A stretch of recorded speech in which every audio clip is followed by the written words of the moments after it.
Hello दोस्तों, स्वागत है आपका आपके पसंदीदा यूट्यूब प्लेटफॉर्म नोट्सबुक आईएएस में।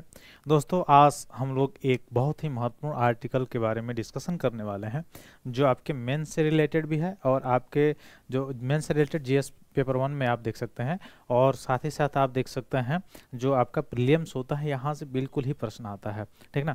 यूपीएससी में आप देखे होंगे या अदर स्टेट पीसीएस जो भी एग्जाम्स होते हैं उसमें से यहाँ से प्रश्न आता ही आता है, बौद्धिज्म से या जैनिज्म से।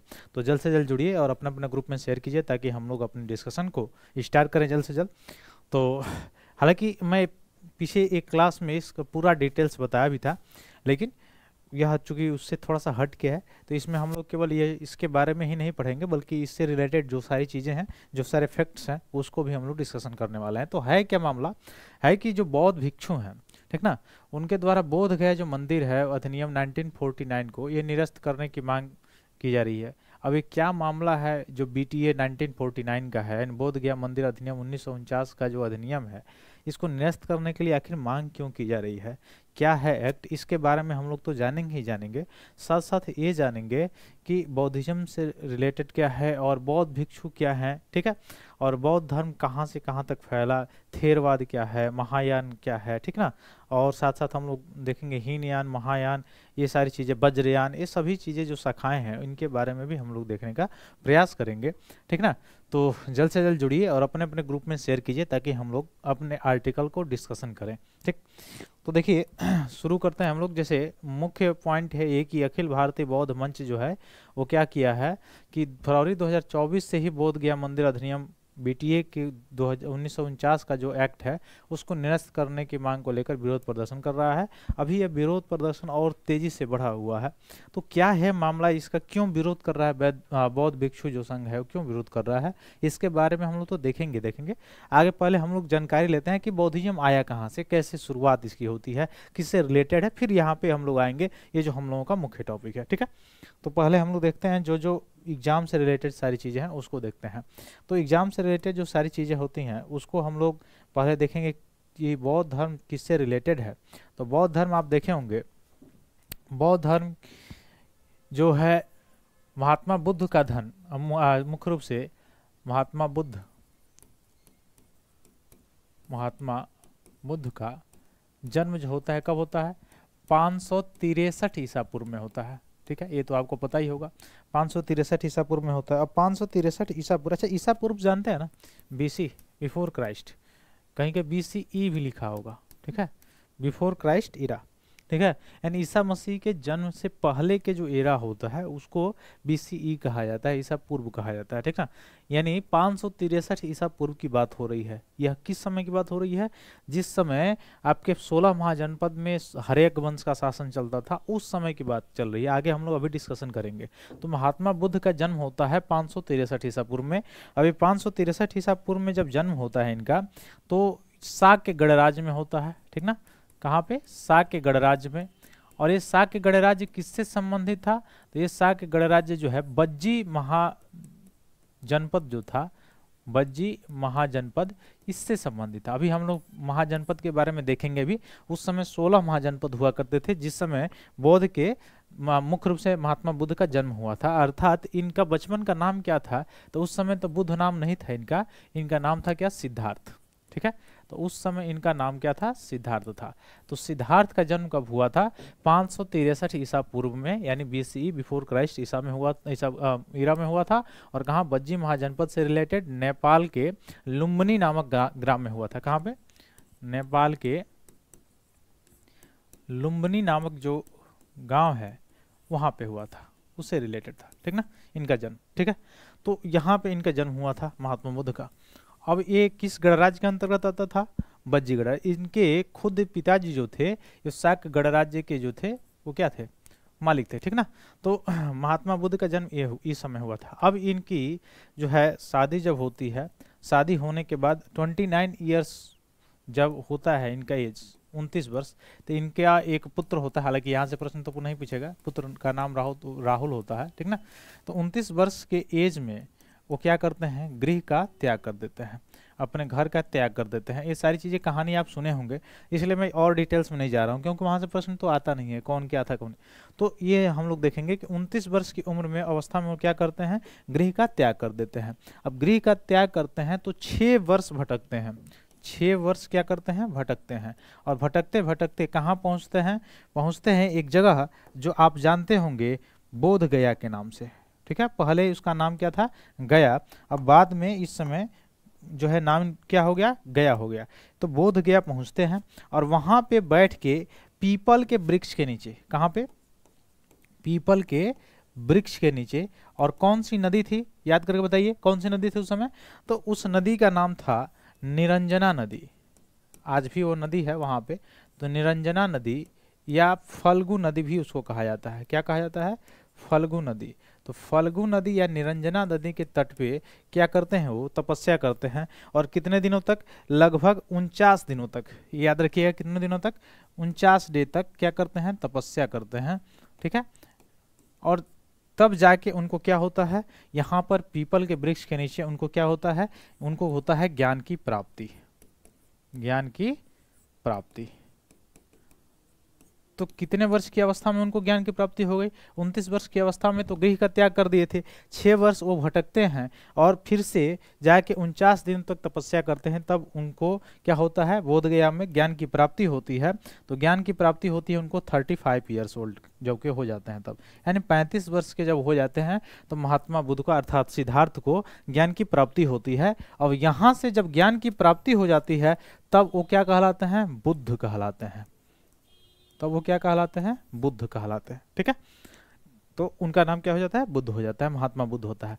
अब महात्मा बुद्ध जो होते हैं उस समय, उसके बाद से क्या होता है, ये तो हो गया बात की ज्ञान की प्राप्ति हुई। ठीक है, अब ज्ञान की प्राप्ति के बाद से सबसे पहला अपना फर्स्ट जो प्रवचन होता है, यानी फर्स्ट जो होता है प्रवचन, वो कहाँ पे देते हैं, किस जगह पे देते हैं, तो पहला उपदेश जो है वो देते हैं कहाँ पे, पहला उपदेश देते हैं वाराणसी में।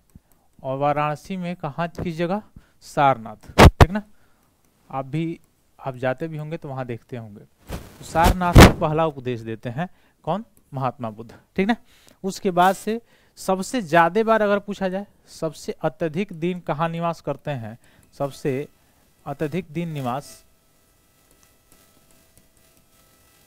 निवास अगर पूछा जाए तो वर्षा काल रहता है उस समय निवास करते हैं कहाँ पे, श्रावस्ती में।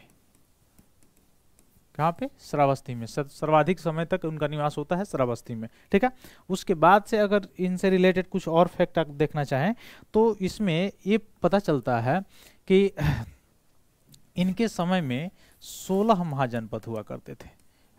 महाजनपद कितने हुआ करते थे, 16। अब ये 16 के 16 जो महाजनपद हैं उनका वर्णन कहीं पे किया गया है कि नहीं किया गया, तो इस 16 महाजनपद का वर्णन आपको देखने को मिल जाएगा। बौद्ध ग्रंथ एक है जिसका नाम है अंगुत्तर निकाय। ठीक ना, तो बौद्ध ग्रंथ है अंगुत्तर निकाय। अंगुत्तर निकाय में ये वर्णन मिलता है कि उस समय कितने महाजनपद हुआ करते थे, 16 महाजनपद हुआ करते थे। अब यहाँ से और एक प्रश्न पूछा सकता है कि महात्मा बुद्ध जो है किन किन महाजनपद से रिलेटेड है।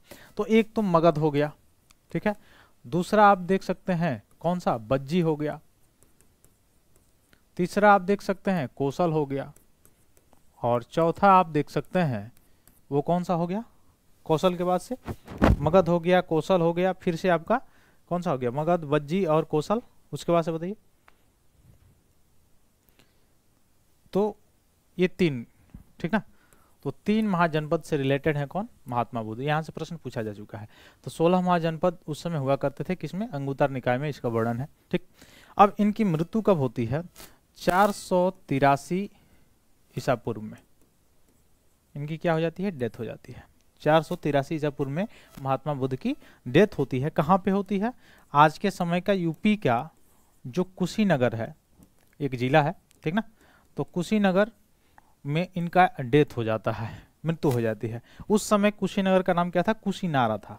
ठीक है, तो कहीं कहीं आपको किताबों में कुशीनारा भी देखने को मिल जाएगा। ठीक है, तो उस समय का ये क्या था, कुशीनारा। ठीक ना, तो ये अच्छा, कुशीनगर और कुशीनारा के बारे में थोड़ा सा एडिशनल जानकारी दे दीजिए कि कुशीनगर जो, या कुशीनारा जो आप देख रहे हैं, यह वर्तमान में उत्तर प्रदेश में पड़ता है। और उस समय 16 महाजनपद में अगर बात करेंगे तो मल जो महाजनपद था ना, मल, उसकी राजधानी हुआ करती थी कुशीनारा, ठीक ना।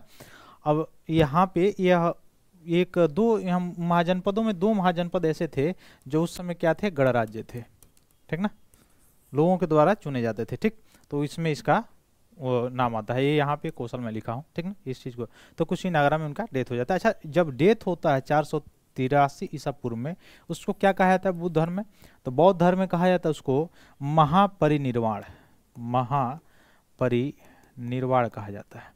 तो महापरिनिर्वाण अगर पूछा जाए आपसे कि महात्मा बुद्ध का महापरिनिर्वाण कहाँ पे हुआ, तो कुशीनारा पे हुआ, कुशीनारा में, और 483 ईसा पूर्व में हुआ, ठीक है।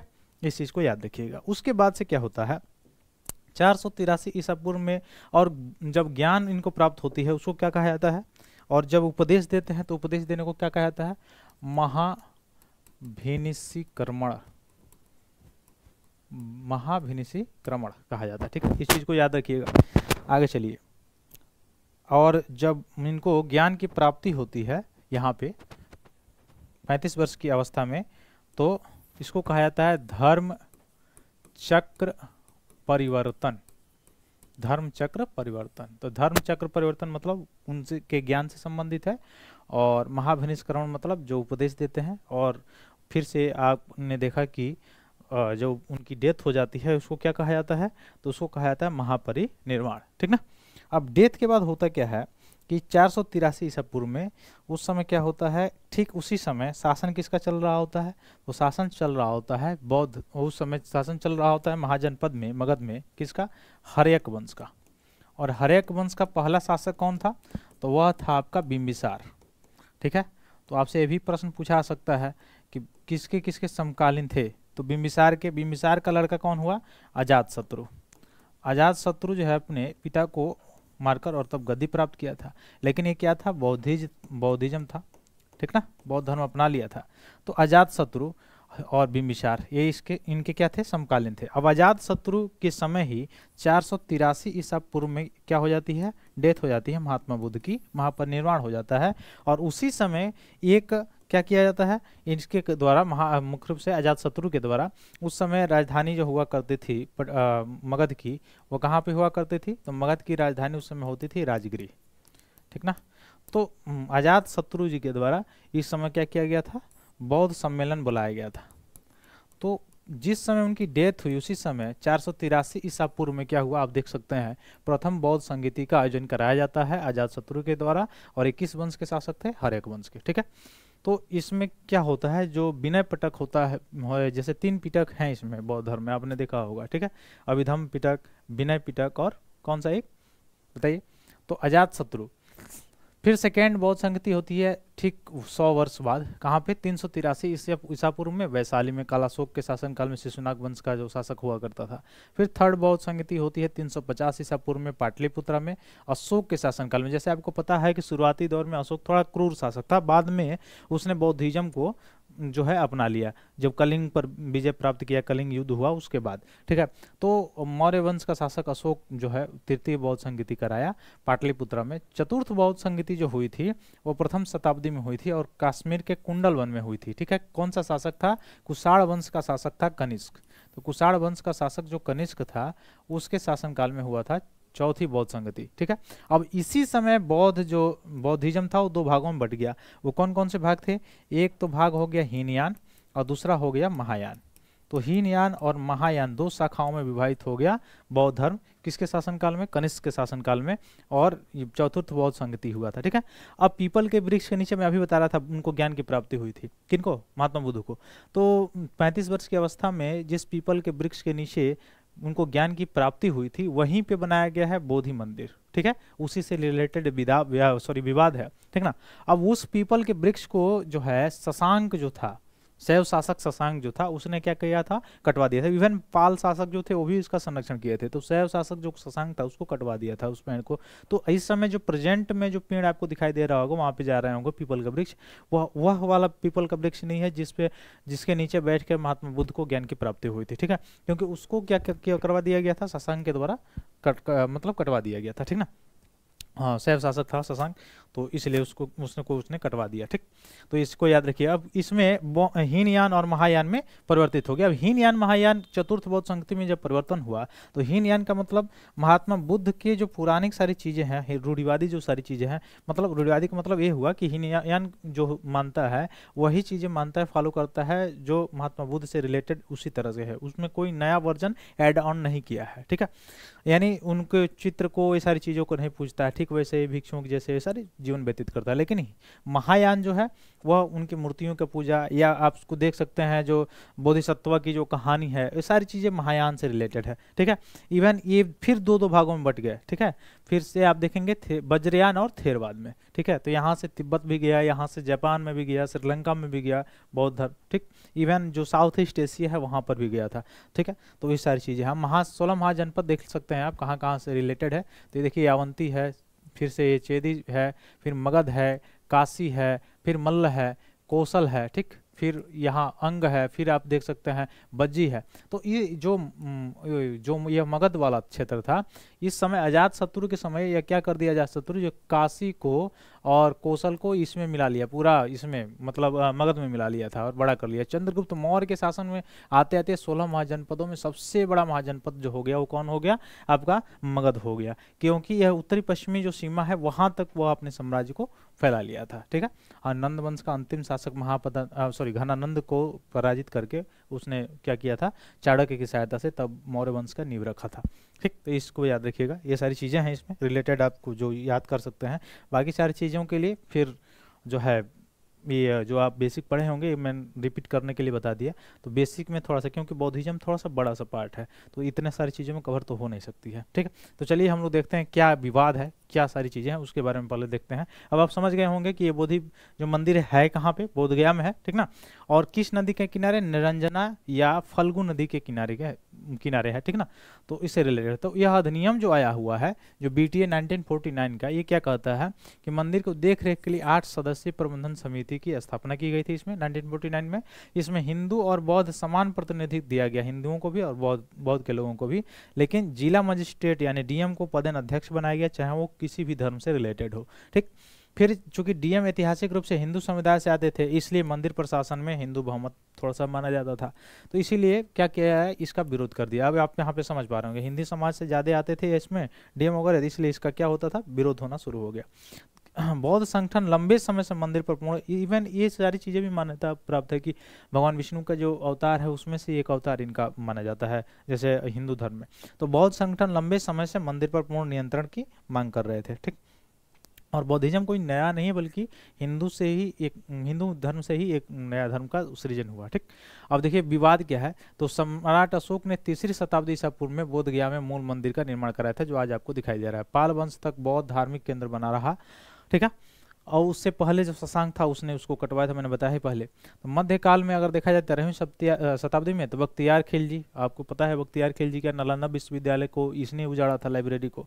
तो आक्रमण के कारण भारत में बौद्ध धर्म का भी पतन हो गया इस समय। फिर 1590 में एक हिंदू भिक्षु ने क्या किया, बोध गया मठ की स्थापना की, जिससे मंदिर पर हिंदुओं का नियंत्रण फिर क्या हो गया, स्थापित हो गया, ठीक। औपनिवेशिक काल में देखा जाए तो ब्रिटिश काल के अभिलेखों में बोध गया हिंदू नियंत्रित स्थल बताया गया है।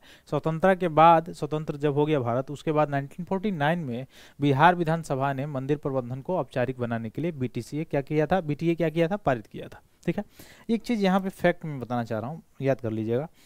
जो महात्मा बुद्ध की जब डेथ हो गई उसके बाद से, ये मैंने बताया कि हीनयान बौद्ध या फिर से इसमें आपका महायान में विभाजित हो गया। तो महात्मा बुद्ध की डेथ के बाद उनकी अस्थियों को अलग अलग ले जाके जो रखा गया और उस पर पूजा करने के लिए एक टेम्पल, एक टीला नुमा बनाया गया, उसको कहा जाता है स्तूप। तो स्तूप का मतलब होता है वर्शिप पैलेस, माने पूजा स्थल होता है, ठीक है। और वही अगर दूसरी बात कहा जाए कि तो स्तूप का मतलब क्या हो गया, पूजा स्थल, जहाँ पे अस्थियाँ रखी जाती हैं वो सारी चीज़ें, ठीक। और बिहार का मतलब आप याद रखिएगा जहाँ पे बौद्ध भिक्षु क्या करते हैं, निवास करते हैं, तो निवास स्थान को क्या कहते हैं, बिहार कहते हैं। तो इस चार चीज़ को याद रखिएगा। तो बीटीए 1949 का है। अब आप समझ गए होंगे इसका क्रक्स क्या है पूरा। तो ये विधेयक इसीलिए इसका विरोध हो रहा है, क्योंकि बीटीए में जो डीएम का जो अध्यक्षता दिया हुआ था उसमें यह था कि किसी भी धर्म का हो सकता है। अब हिंदू धर्म के ज़्यादा डीएम उसमें जाते थे, तो हिंदू धर्म का थोड़ा बहुवाला जो है वो ज़्यादा वहाँ पे था, इसलिए इसका विरोध हो रहा है। मेन बात यही है। तो कौन रिलेटेड क्या क्या चीज़ है महात्मा बुद्ध से, लुम्बिनी, सारनाथ, कुशीनगर, ये सारी चीज़ें मैंने बताया ही आपको। स्थान है सारी चीज़ें, किस नदी के तट पे हुआ था, कब जन्म हुआ था, ये सारी चीज़ें मैंने बताया आपको। यह मंदिर जो बना हुआ है पिरामिड नुमा शिखर है इसका, ठीक है, इस चीज़ को याद रखिएगा। फिर पवित्र बोधि वृक्ष क्या है, ऐसा माना जाता है कि मूल वृक्ष का प्रत्यक्ष वंशज है, ठीक, लेकिन मूल जो वृक्ष था उसको किसने नष्ट कर दिया था, जो शशांक था उसने नष्ट कर दिया था, मैंने बताया है। तो ये सारी चीज़ें रिलेटेड थी जो आपके बौद्ध धर्म से रिलेटेड है, और क्यों विरोध हो रहा है मैंने बताया ये सारी चीज़ें। तो आशा करते हैं आपको ये सारी चीज़ें समझ में आई होंगी, और मैंने सारांश रूप में ये सारी चीज़ों को बताने के लिए, समेटने के लिए प्रयास किया। यहाँ से प्रश्न बिल्कुल आते हैं, आप देखे भी होंगे, ठीक है। मिलते हैं फिर अपने अगले क्लास में, तब तक के लिए बहुत बहुत धन्यवाद दोस्तों।